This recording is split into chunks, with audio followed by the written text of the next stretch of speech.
Good morning, children. How are you all? Children, let us continue with our chapter in computers. In our previous chapter, we have learned about the primary memories. Today, we are going to learn about the secondary. So before we start up with that, we are going to see a video about the different components present inside our CPU.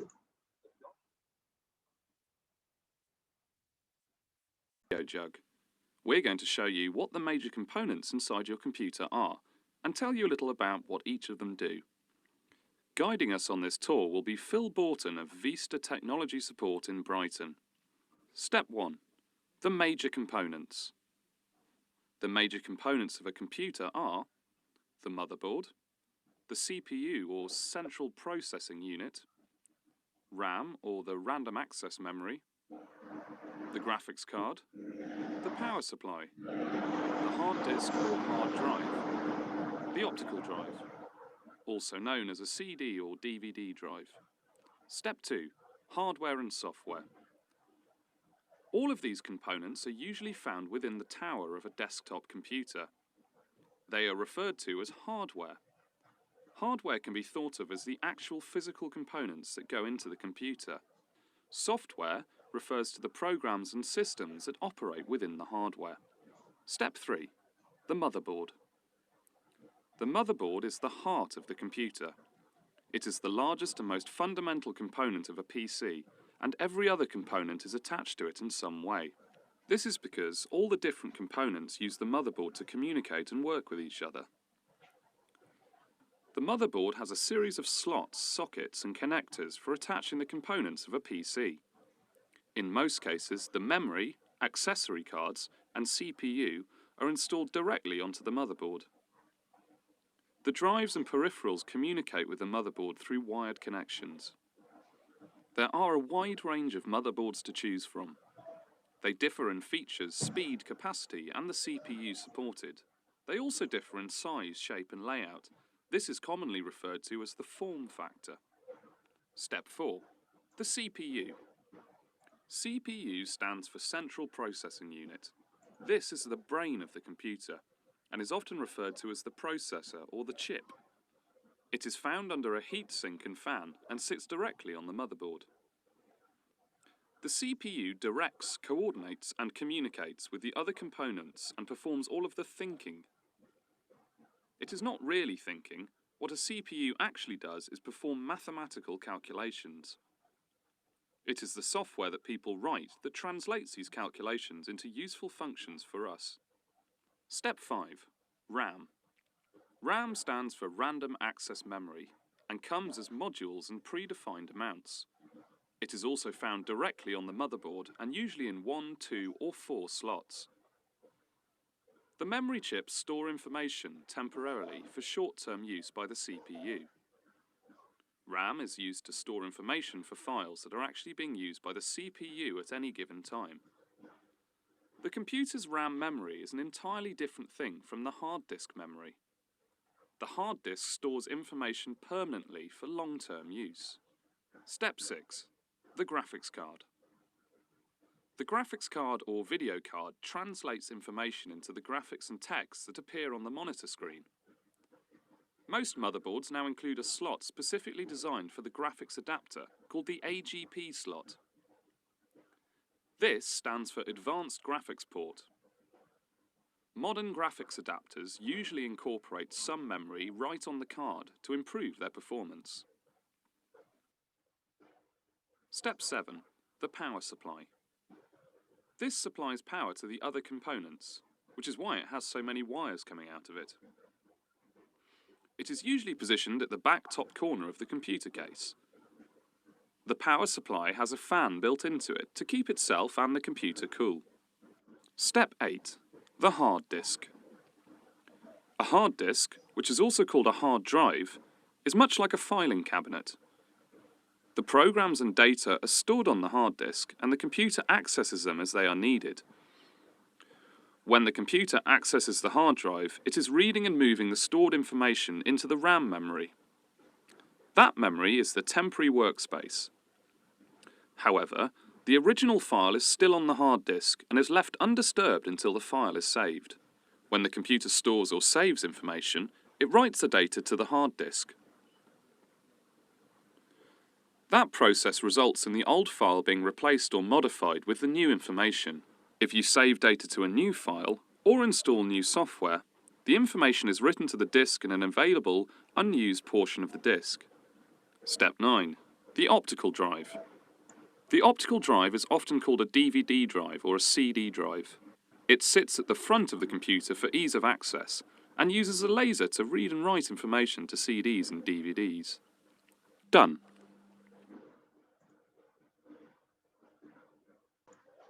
I hope you have enjoyed the tour of our CPU, where the microprocessor, where the actual CPU chip is installed, where the RAM and ROMs are connected, where the hard disk, wires, DVD drives, CD drives, all these things are being placed, yes? And what is the secondary memory, children? See, RAM and ROM, as you saw in the CPU, are directly connected to the motherboard of the CPU, yes? But then the hard disk and the CD drive and the DVD drive are externally attached inside the CPU. They can be removed. If these CD drive, DVD drive, hard disk, if they are also removed, still the computer can work. But then storage of the information will become a challenge. That's the reason hard disk becomes an important part of the CPU to store information. So whatever files which you make in your computer and save it directly goes and gets stored in the hard disk. Okay. Apart from that, we use CD drive, the CD and DVD different sections. Right?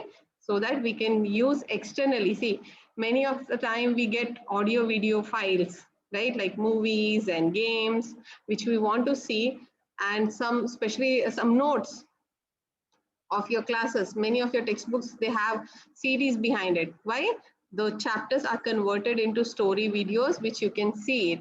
So to place that one, is it given with the computer? No, they are separate series. How can you use that? By placing that in the CPUs. Yes, so we are using these kind of storage units from external. Yes, so anything which we put into the system externally is called as external memory, and the data present in that will be permanent. Yes, the data which are present in that is permanent unless and until we delete it by ourselves, or the DVD or CD drives or these drives are damaged. Yes.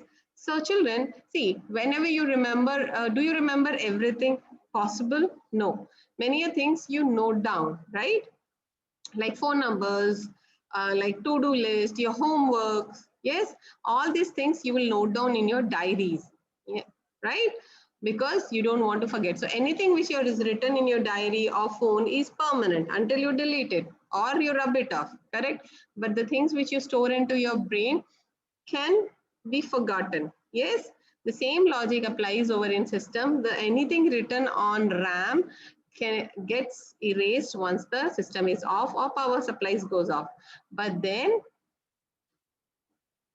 anything which you write on these secondary devices, like if you keep any file in your pen drive, CDs are stored for longer time. So there are different kinds of secondary storage devices present. Let's see one by one. Hard disk, as I said, see, looking at the picture, only this one. So this particular box which you're able to see is having multiple disks. This inside round one which you're able to see, it is a disk. So multiple disks are present in this box. A hard disk is a non-volatile memory in the sense the data present in it is not temporary, but it is a permanent storage. Yes, this is fixed inside the CPU. It is having lots of space to store information. Then comes your portable hard disk. Now, what do you mean by portable? Something which you can carry anywhere, anytime. Yes, which is easy to carry. right? It's very difficult for us to carry our computer, laptop everywhere. Computer is like a big no-no, but laptop also sometimes it's very difficult for us to carry. So what, and if imagine you are going to do some presentation or you're working on a project and you have to go to your friend's house, every time it is very difficult to carry your laptops or system with you, right? So what, and pen drive is having limited space, so you can use this portable hard disk which is having huge large space in that, store all your information in that. You can carry and connect it just like your pen drive to your system and then use it. So we portable hard disk, as the name suggests, is very useful because you can carry data anywhere and transfer information, programs, pictures, etc. between the computers. Then comes your CD-ROM or DVDs. CD is nothing but compact disk. DVD is the digital versatile disk, children. Okay, so these CD or DVD stores large amount of data permanently. So CD and DVD is portable disk that can be used for transferring data and programs from one computer to another. Yes, right? So if you want to copy any data from one computer, you can copy on this CD and DVD and put it in another system and paste it over there. Easy, right? Exactly the way we use our pen drives. A little higher version than CD and DVD is your Blu-ray disc. It is having a digital optical disc. It is like a digital optical glass one. Okay, optical disc data storage format. It is capable of storing high definition and ultra high definition video resolution. See, we always talk about high resolution, clarity, colors. So this kind of disc helps us to have high definition videos. Yes.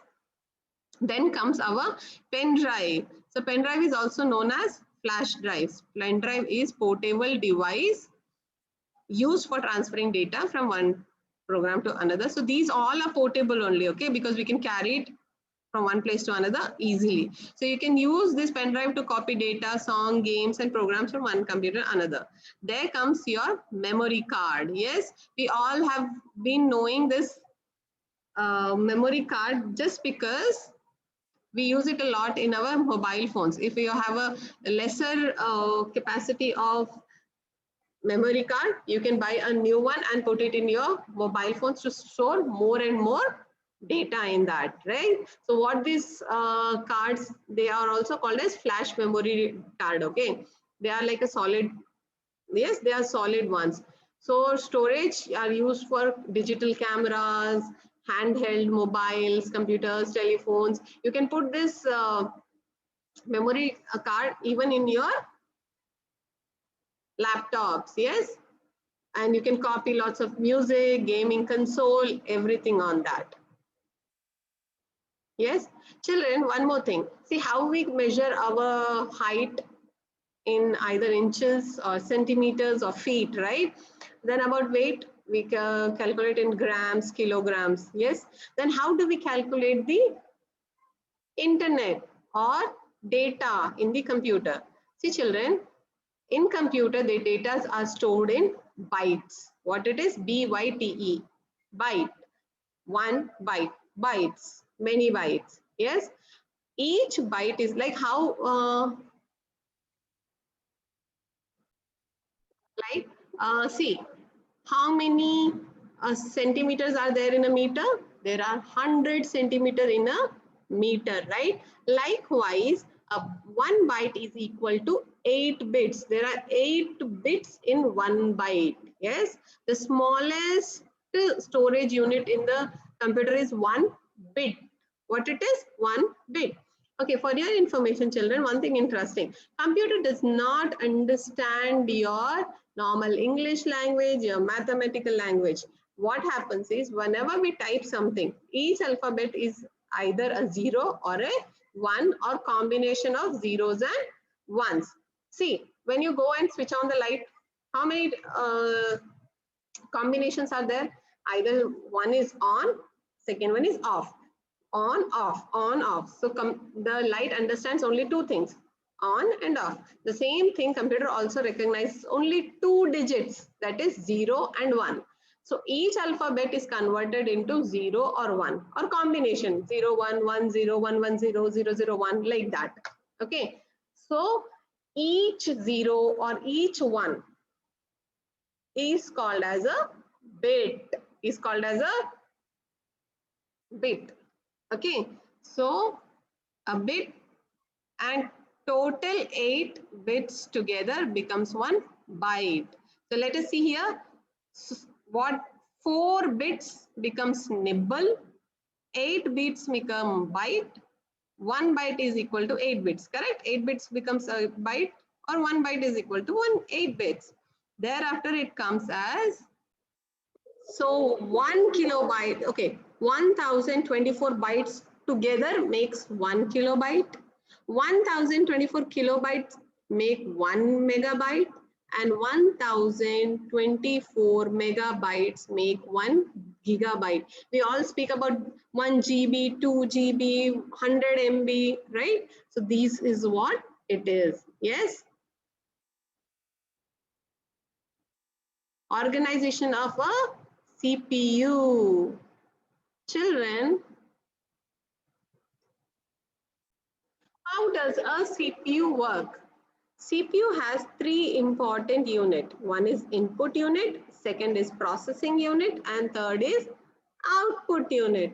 What happens? What are the input units? We have learned in our previous classes also. The keyboard, the mouse, scanner, those devices of peripheral devices of the computer from which we put the information inside the computer, right? Then once we put the information using keyboard, mouse, or scanner, what happens? The information goes into the CPU. There we have 3 units. Inside the CPU, there are 3 units. One is control unit, another one is arithmetical and logical unit, and third one is memory unit. What it is? Memory unit. So what is the function of these 3?